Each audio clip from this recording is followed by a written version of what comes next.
So what I really want to talk about today are going to be two things. Number one being motivations and beliefs, and number two is going to be communication. So one of the things that I see pretty frequently, and I've seen over the past 5 years in esports, is that the dream is always to get on stage and to perform. And that's the motivation that kind of pushes a lot of people, not even just in video games, but in professional sports as well. They pick up a game, they want to play it, they see their role models are professional athletes, and like that sets kind of the pathway for the players and the athletes to actually, to get there. It's what are they doing? How do I mimic this pattern?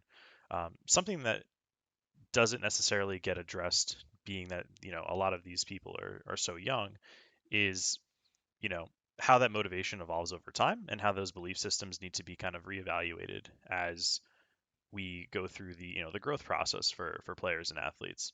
When we look at um, a younger player, their motivation is pretty pure. It's pretty linear in terms of they just want to be the best that they can be. um, but as you kind of evolve and you get older, there's a lot of other needs that grow out of that, and that changes the motivation at the core. And not realizing that and not communicating that are actually um, a problem if it's not addressed until later in the player's career. What I mean by that is a lot of players, once they make that transition from this is a hobby, and they do it for fun, once they actually have it as a profession and a career, there are a lot of other considerations and a lot of other motivating factors: money, the fame, the content, the connections you get with you know being a higher profile athlete or player. um, and it's okay to be motivated by any number of those things, and I think as you get older, you have to address those and sit down and say, why am I still doing this? Is it because I still want to be the best player? Is it because I like getting the paycheck? Is it because I like the connections and the notoriety I get from it? um, and again, there's nothing that's actually wrong with any of those, but I think the biggest piece that we see is everyone continues to assume that the motivation is just to be the best. Um, and I think getting to that point is a reflective journey on what each individual factor has to be.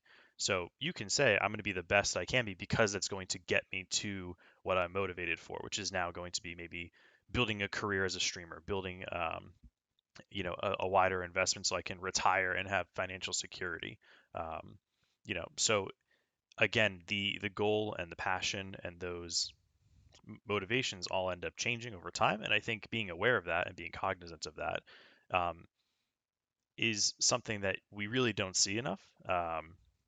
Just being honest with yourself about like what you want to approach and how your passion has changed over time, like to not be honest with that and to not actually plan out how those motivations are, you know, impacting your internal dialogue is definitely something that's important. And I think it's a worth the consideration to reflect on that, as you kind of grow in your career and as a gamer.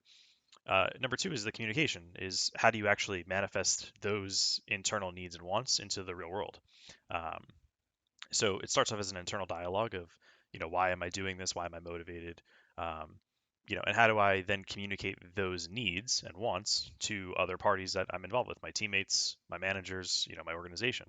Um, I think having those conversations is just something, again, kind of goes back to being honest with yourself and those motivations of, how impactful is this going to be in my career if I don't communicate these needs? What's the emotional toll that's going to take on me if I don't communicate like how I'm feeling about my motivation, how I'm feeling about like my desires and wants? A lot of people shy away from it. They feel like it's this neat little box of like you should do this because you want to be this, and that's going to be different for everybody. And I think in just gaming and life, understanding your internal motivations and how to communicate those to other people, you know, sets appropriate boundaries for yourself as you're growing, but it also, communicates appropriately to other people how they should interact with you and what those needs are going to be that they have to fulfill.